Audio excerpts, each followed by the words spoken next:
ক্লাবদের নিয়ে বসা উচিত যে কিভাবে এটা রান করা যায়। নতুন বোর্ডকেও আপনার সময় দিতে হবে। ওনারা এসেছেন মাত্র 4-5 মাস হয়েছে এই ডোমেস্টিকের অচল অবস্থা ভাঙার জন্য। অবশ্যই দেখেন, আমিনুল ভাই উনি ফুটবলের লোক, ফুটবলের ক্যাপ্টেন ছিলেন।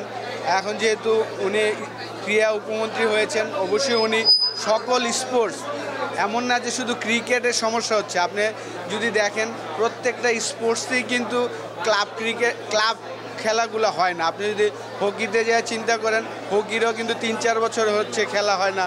ফুটবলও যদি দেখেন রেগুলার হয় না। তো এটা অবশ্যই আমি মনে করি যে ক্লাবদের নিয়ে বসা উচিত যে কিভাবে এটা রান করা যায়।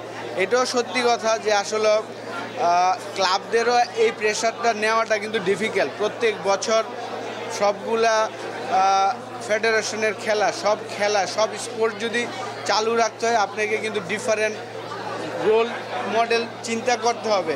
জাস্ট আপনি ওই সময়টা খেলবেন এবং খেলার জন্য আয়োজন করবেন। ক্লাব কিন্তু এতটা অ্যাফোর্ড করাটাও তাদের জন্য ডিফিকাল্ট।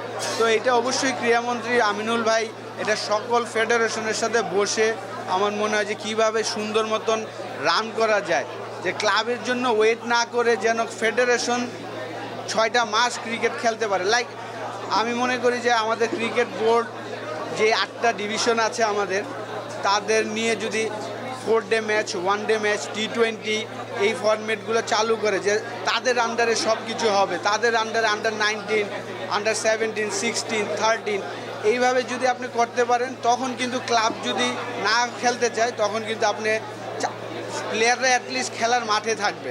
তো এই জায়গাটা আমার মনে হয় যে অবশ্যই আমিনুল ভাইয়ের একটা বড় কাজ করার আছে এই 4 বছরে। এবং আমিনুল ভাই তো এই প্রত্যাশার কথা শুনিয়েছিলেন যখন দায়িত্ব গ্রহণ করেছে, বাট এতদিনে তো এক্সিকিউশনটা আপনার কি মনে হচ্ছে ডিলে হয়ে যাচ্ছে? বা না, দেখেন সব কিছু মাত্র শুরু হয়েছে, আপনার সময় দিতে হবে।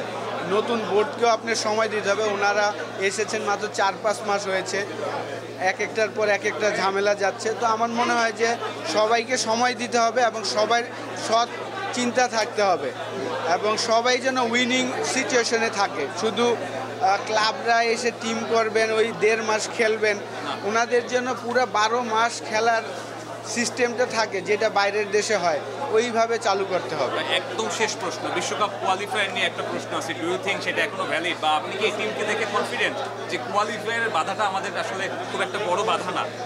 অবশ্যই না। দেখেন আমাদের head coach Phil Simmons already Pakistan সিরিজের আগে প্রেস কনফারেন্সে বলেছেন যে সে একদমই ওয়ারিড না কোয়ালিফাই নিয়ে। আমাদের এখন চিন্তা আসলে 2027 ওয়ার্ল্ড কাপে আমরা কিভাবে আইসিসি ইভেন্টে বেস্ট ক্রিকেট খেলতে পারি, ট্রফি জিততে পারি। তো আমাদের সেই লক্ষ্য, আমরা কোয়ালিফাই নিয়ে চিন্তা করছি না। আমরা অবশ্যই আমাদের হোম সিরিজ যতগুলো হবে সবগুলো আমরা জিততে চাবো। আমাদের যে টিম, আমি বিশ্বাস করি আমরা আমাদের বেস্ট ক্রিকেট খেলে সবার সাথে আমাদের হোম সিরিজে জেতা সম্ভব, বাইরেও আমাদের সিরিজ জেতা সম্ভব। আমাদের এখন বোলিং ইউনিটটা খুবই ভালো। আমি আশা করি যে আমাদের ব্যাটসম্যানরা যদি তাদের বেস্ট ক্রিকেটটা খেলতে পারে, সোফার আয়ারল্যান্ড, ওয়েস্ট ইন্ডিজ এবং পাকিস্তানে আমাদের ব্যাটসম্যানরা ভালো খেলেছেন।